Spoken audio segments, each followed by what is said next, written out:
What's up, everybody? Today, excuse me. What's up, everyone? Today, I want to talk to you about distortion.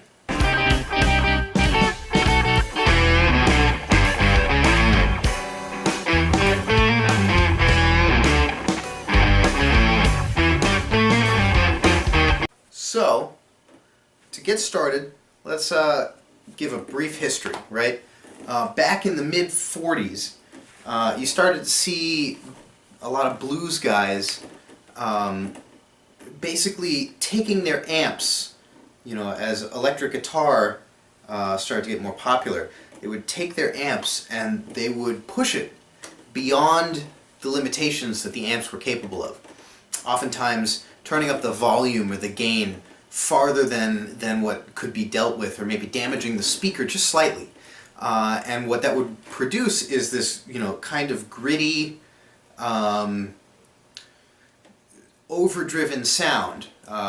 Literally they would turn up the drive to overdrive it. And they did that to imitate the vocals in blues, because at the time, blues singers were not particularly trained, and they would sing with this kind of grit in their voice, and guitarists wanted to be able to have that grit as well, and so that they would take their amps and they would damage them slightly or push them beyond their limits in order to achieve this certain sound that became one of the most sought-after sounds that the electric guitar has ever produced.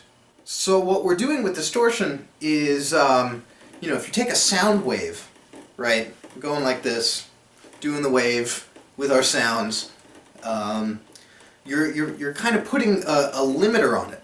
The wave is going here, but you put something that says it can only go this far. And so what it does is it hits that wall, and it's still at the intensity of here, but it's being forced into this kind of narrow band. And that's called clipping. When you record something, generally you actually want to avoid clipping when you're recording directly into your audio workstation, because it will cause a distortion of the signal. It's basically too much to handle, and it begins to compress and change the sound into something that we hear as distortion. What we're also doing is we're adding a lot of overtones and frequencies, extra frequencies into our signal pathway that weren't there, or maybe rather than adding them, we're emphasizing them in a way that they weren't emphasized in before.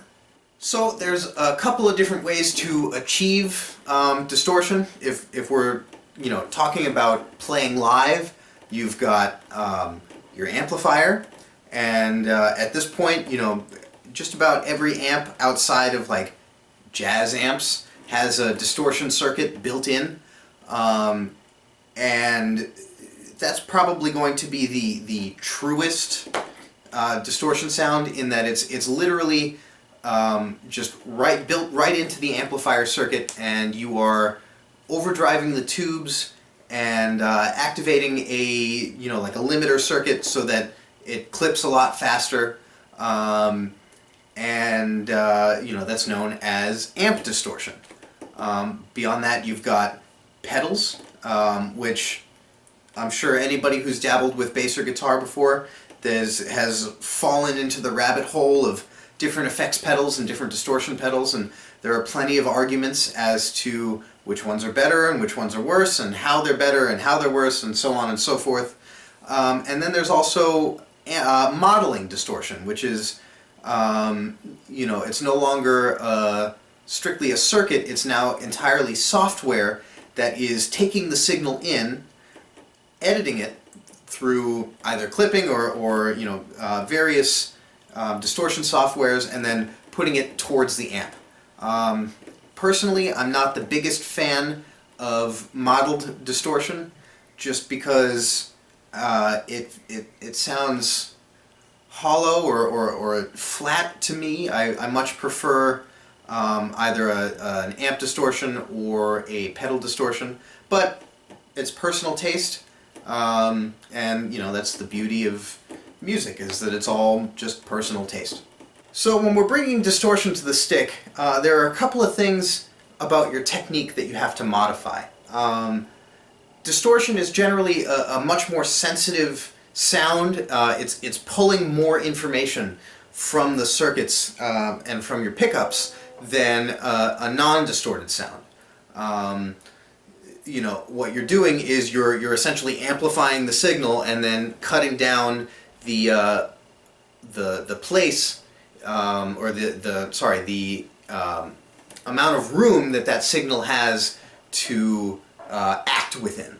And as such, tiny things that you normally wouldn't hear with your hands become much more apparent. So let's talk about a couple of the techniques involved to get a good distortion sound from your hands. So for one, the connection to your instrument is much more important, right? I tend to find that when I'm playing with a distorted sound, my legato technique becomes way more prominent than you know, my individual tapping of every note, right? If I'm doing something like this,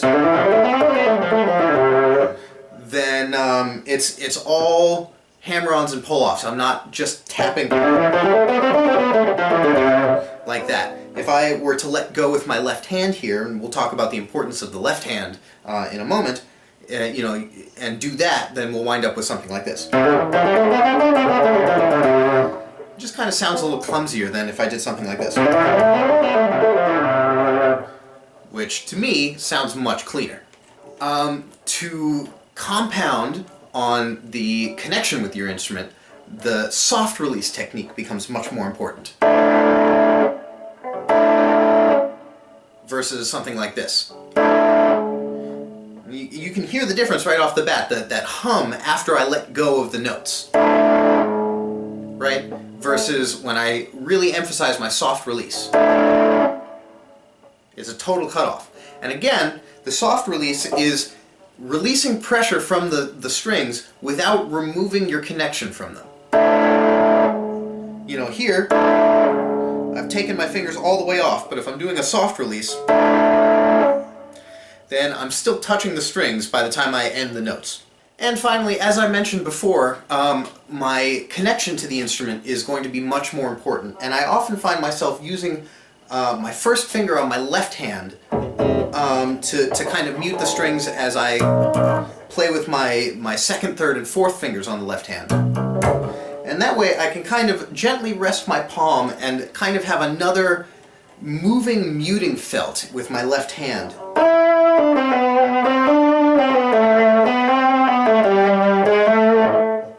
Like that. You know, as you notice, I'm just kind of holding this here versus if I did something like this. And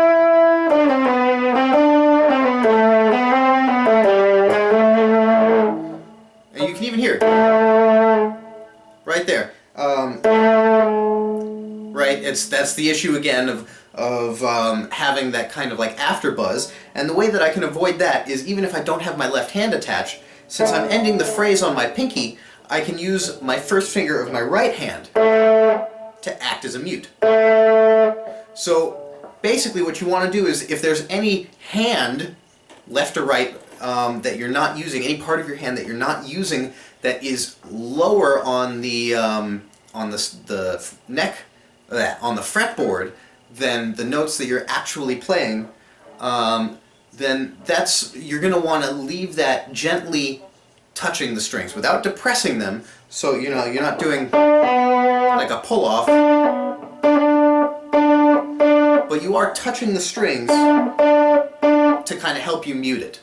I tend to find that playing with distortion is a much slipperier feel than playing clean. You know, with clean tones, I can generally not necessarily get away with sloppier technique, because it's not sloppier technique, it's just slightly different. You know, clean tones, I can remove my hands from the strings a little bit more, make bigger leaps like that, and whereas with distortion, if I were doing that, I would need my left hand touching the strings below, or I would need to really focus on my soft release. And when I'm making big jumps, I'm often, sliding, especially on the bass side, I'm often sliding between them. Instead of that, you can hear it, right? I would do something like this. Sliding up. Keeping my first finger connected to the string as I slide up, soft release, and then land on my target note that's higher. Like that.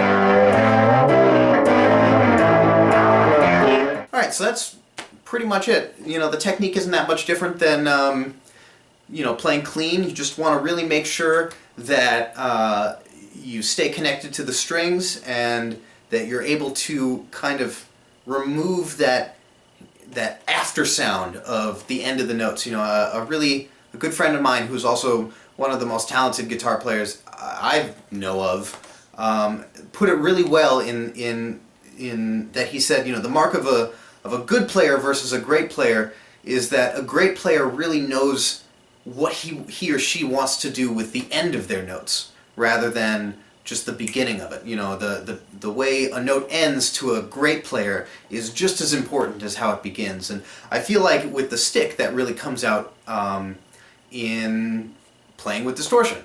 So take these concepts, maybe try some distortion on your computer, or if you've got an amp or some pedals, throw that on. Really focus on your connection and finding a good tone, and yeah, give it a shot. Keep exploring.